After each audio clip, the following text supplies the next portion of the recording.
ഞാൻ ഏറ്റവും കൂടുതൽ ഞാൻ ചെറുപ്പം മുതലേ കേട്ടിരിക്കുന്ന ഒരു പോയിന്റാണ് എഗ്ഗ്. ഹോൾ എഗ്ഗ് കഴിച്ചാൽ കൊളസ്ട്രോൾ വരും, ഹാർട്ടിന് പ്രശ്നം വരും. അത് സ്പ്രെഡ് ചെയ്തിരിക്കുന്നത് ഒരു ഡോക്ടർ ആവുമ്പോൾ I feel that is a bad influence among people ഇല്ലേ?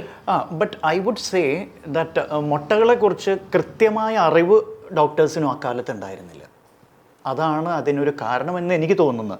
അതൊരു മനഃപൂർവ്വം തെറ്റിദ്ധാരണ പകർത്തിയതാണെന്ന് എനിക്ക് തോന്നുന്നില്ല. ഇന്നാണ് നമുക്കറിയാവുന്നത് മുട്ടയിലാണ്, അതായത് കോഴിമുട്ട, മുട്ട എന്ന് പറയുമ്പോൾ കോഴിമുട്ടയാണ് ഉദ്ദേശിക്കുന്നത്, ചിക്കൻ എഗ്.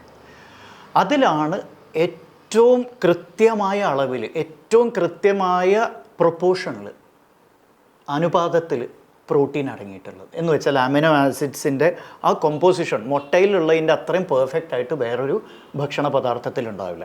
ചില വെജിറ്റേറിയൻ ഭക്ഷണ പദാർത്ഥങ്ങളിൽ മുട്ടയേക്കാളും കൂടുതൽ ക്വാണ്ടിറ്റി ഉണ്ടാവും. ഇപ്പോൾ മൂഗ് ദാൾ അല്ലെങ്കിൽ പനീർ വെജിറ്റേറിയൻ അല്ല എന്നിരുന്നാലും ഇരിക്കട്ടെ, ഇതിലൊക്കെ പ്രോട്ടീൻ്റെ അളവ് കൂടുതലാണ്.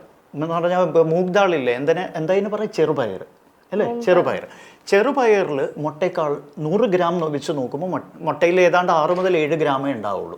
ഇതിലങ്ങനെ ഒരു മുട്ടയിൽ. അപ്പോൾ 2 മുട്ട എടുത്താൽ ഒരു 60 ഗ്രാം, കൂടിപ്പോയാൽ 60-70 ഗ്രാമിൻ്റെ 2 മുട്ട എടുത്താൽ നമുക്ക് 15 ഗ്രാം പ്രോട്ടീൻ മാത്രമേ കിട്ടുന്നുള്ളൂ. മൂഗ് ദാളിൽ കൂടുതലുണ്ട്. എന്നാൽ എന്താണ് മുട്ടയുടെ ഒരു സുപ്പീരിയോറിറ്റി?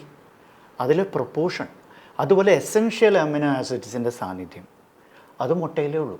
അപ്പോൾ മുട്ട നല്ലതല്ല എന്ന് പണ്ട് ഡോക്ടേഴ്സ് പറഞ്ഞത് ഒരു പരിധി വരെ ശരിയാണ്. ഡോക്ടർ മെറിൻ പറഞ്ഞത് ശരിയാണ്, അത് ചൂണ്ടിക്കാണിച്ചത് തെറ്റില്ല. പക്ഷേ ഇപ്പോൾ ഡോക്ടേഴ്സ് തന്നെ പറയുന്നുണ്ട്, നിങ്ങൾ ദിവസേന 2 മുട്ട ഹോൾ എഗ്സ് തന്നെ കഴിച്ചോളൂ എന്ന് പല ഡോക്ടേഴ്സും പറഞ്ഞു. അത് കാരണം കൊളസ്ട്രോൾ വരില്ല എന്ന് ഡോക്ടേഴ്സിന് ബോധ്യമായിട്ടുണ്ട്. നമ്മളെപ്പോലെയുള്ള ഡോക്ടേഴ്സ് പൊതുജനങ്ങളെ ഇതിനെക്കുറിച്ച് ബോധവാന്മാരാക്കുന്നുണ്ട്.